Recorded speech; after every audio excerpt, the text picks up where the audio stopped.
At this moment of enormous national significance, there should be unity here in Westminster, but instead there is division. The country is coming together, but Westminster is not. In recent weeks, Labour have threatened to vote against the final agreement we reach with the European Union.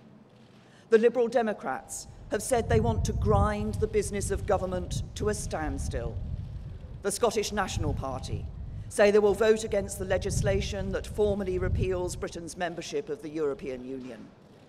And unelected members of the House of Lords have vowed to fight us every step of the way.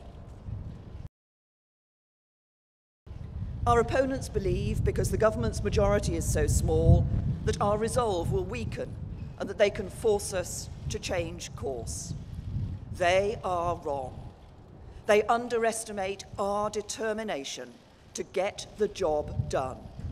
And I am not prepared to let them endanger the security of millions of working people across the country.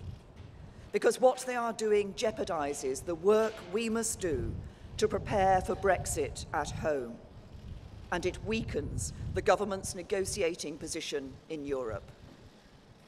If we do not hold a general election now, their political game playing will continue, and the negotiations with the European Union will reach their most difficult stage in the run-up to the next scheduled election. Division in Westminster will risk our ability to make a success of Brexit, and it will cause damaging uncertainty and instability to the country. So we need a general election, and we need one now, because we have at this moment a one-off chance to get this done while the European Union agrees its negotiating position and before the detailed talks begin.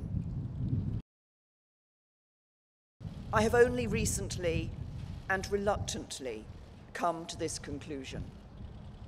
Since I became Prime Minister, I have said that there should be no election until 2020. But now I have concluded that the only way to guarantee certainty and stability for the years ahead is to hold this election and seek your support for the decisions I must take. And so tomorrow, I will move a motion in the House of Commons calling for a general election to be held on the 8th of June. That motion, as set out by the Fixed Term Parliament Act, will require a two-thirds majority of the House of Commons. So I have a simple challenge to the opposition parties. You have criticised the government's vision for Brexit. You have challenged our objectives. You have threatened to block the legislation we put before Parliament.